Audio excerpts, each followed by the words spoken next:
Hello, everybody, and welcome to the Sam McKee Memorial Broadcast Set. I'm Dave Little. It is time for In the Sulky. My guest tonight is the 2024 Dan Patch Rising Star Award winner, 22-year-old Brett Beckwith. And Brett, it's got to feel great to get that kind of recognition, isn't it? Yeah, honestly, it was the hardest I've ever worked in my life that last year, and it's a real honor to get something awarded like that, especially because I'm just a small guy from Saratoga and Plainridge, and that's mainly what I stayed last year, was just those two tracks. And with enough horsepower and some hustle, I was able to get that award, and it meant a lot. How's the commute from Saratoga to Plainridge? I know Plainridge is in Massachusetts. Yeah, it's about 2 hours and 45 minutes. It's not a bad drive. Sometimes you can carpool with another friend racing there, but overall it's not a bad commute. Now, you were in Orlando a week ago Sunday to get the award.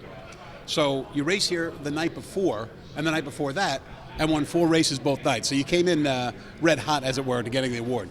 So you took Sunday off to get the award, and then you took Monday off. But when I got you on the phone, you weren't all that fired up about being off those 2 days. You were a little bit aggravated, weren't you? Yeah, listen, I'm not one to take days off. I like my job. I really like what I do.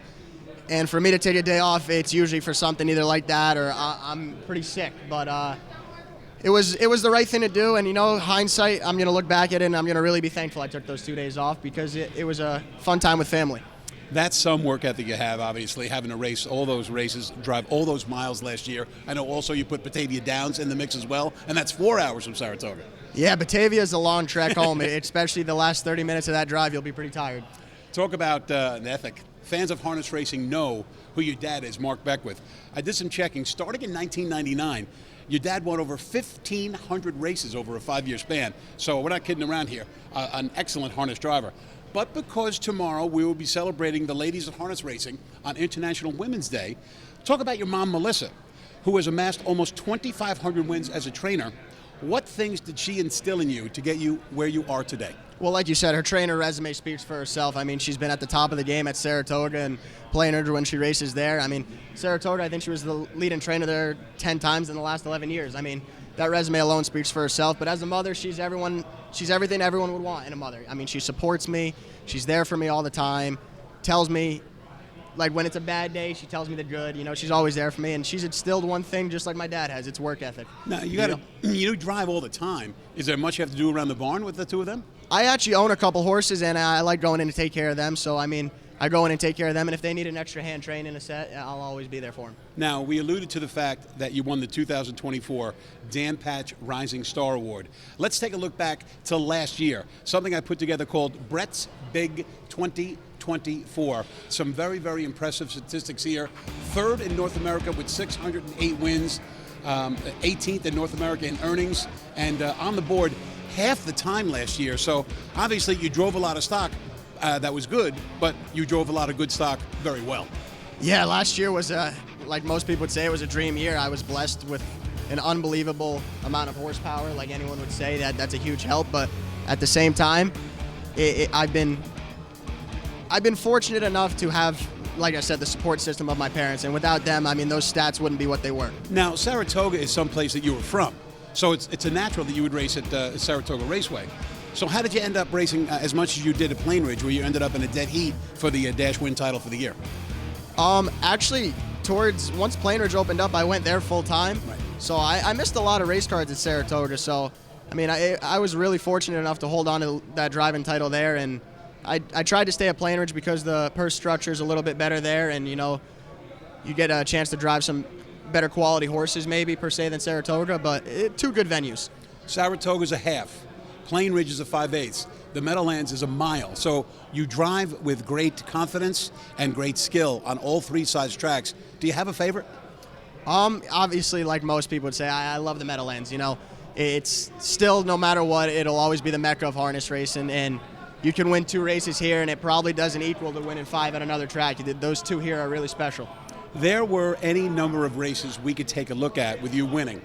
But I'm going to zero in on a pair of winners you had just last week because they were so outstanding. Let's take a look first at Mad Max Hanover. This horse is a legitimate beast. Let's take a look at him coming through the stretch just last week. Talk about it. I mean, he's as gritty as a horse could be. If you see it on the screen right now, he was passed by almost a quarter, maybe a half a length. And And that's not a bad horse that passed him whatsoever. That horse Corey's is razor sharp, but Max has got one of the biggest hearts and the biggest set of lungs around. You know, he loves his job, and Jake Lehman doesn't do a bad job himself. You know, you said after the race that For Once in My Life and Jordan, they got a half length up on you. Is it, you know, obviously, you know, you were in the bike and you knew what you had underneath the hood, as it were. Did Mad Max see that horse pass him and he said, you know, I got to dig back in and get, you know, and just come back along the inside? Absolutely. I mean, a good horse wouldn't have fought back, but great horses find a way to win, and he's a great horse, and he's proved that time and time again. So you're going to get to drive him again tomorrow night. How did you get to drive him in the first place? Because I think the first time you drove him was 2 starts back when he went the season's fastest mile of 1:48 and 2. 33 degrees that night. How did he do that?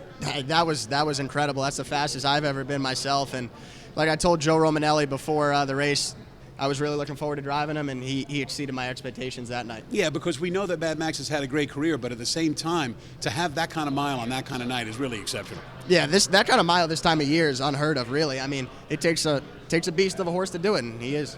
Now, maybe you expected to win with Max, but I doubt you had the same confidence 2 races later. Here you and Elegant AR taking down 1-5 favorite Millwood Bliss, and it looks like that Jason Bartlett has the race won on the front end with Dragon's Lucky Lady, but it wasn't the case. Yeah, you know, there's a really strong headwind that night in the top of the stretch, and Jason tried to get away from me and David's horse.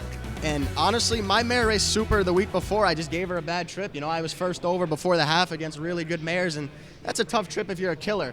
And so fortunately, I was able to sit through the last turn, and I mean, she just grinded him right down. I was passed on the inside by Millwood Bliss, and it was tight by the wire, but she stuck her nose out. Yeah, that was kind of amazing to me because, as I told you before we went on camera, you were still behind Millwood Bliss. What about less than a 16th to go? Yeah, no, exactly. That was as gritty of a stretch drive for a mare as I've seen, and she showed it. She stuck her neck out, and she won the race. You have 118 wins thus far in 2025, good for 3rd in the national standings. You trail only Aaron Merriman and Jason Bartlett.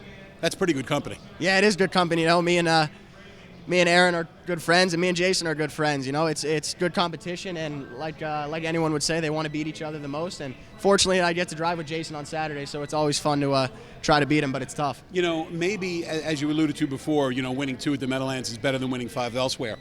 At the Big M, you have 29 wins this year, just behind Bartlett and just ahead of Dave Miller. Again, you're keeping good company. Do you talk to these guys about driving horses, and do they ever give you some good advice? Yeah, absolutely. Any of those guys would be the first one to help you. I mean, I'm, like you said, a couple wins ahead of David right now, but don't get me wrong, I don't expect it to stay like that. David Miller's a Hall of Famer. He's probably, in my book, top 3 of all time, so to be ahead of him right now is obviously an honor, but I don't expect it to stay that way. Yeah, before the end of the year, he'll probably pass John Campbell as the leading money-earning driver in harness racing history. So I don't know if you can be under the radar when you're Dave Miller, but certainly one of the great careers ever. You can never be under the radar if you're him. I mean, he's one of the best to ever do it. Finally, Todd McCarthy, I was in touch with him. He's back tonight driving full-time. Andy McCarthy, he's going to spend some time with his family next week after driving tomorrow. He's going to come back. Then, of course, Zerdan is back. Gingras, Dunn, Tetrick, they're on the way. What is your plan driving at the Meadowlands once all of the A-listers come back? It's up for debate. You know, if the workload's there, I don't mind staying. And like I said, I mean, my stats prove for themselves. I grind it out. I had a lot of starts last year, so I don't mind the grind. That's not the case. But if I see more opportunity available at Saratoga and Plainridge, I might stay there. It's going to be up for discussion when it gets close to it. But as of right now, I'll probably stay at the Meadowlands. Brett Beckwith, certainly a 2024 that saw you win the Dan Patch Rising Star Award, and 2025 is going to be another big year for you. What are your goals down the road?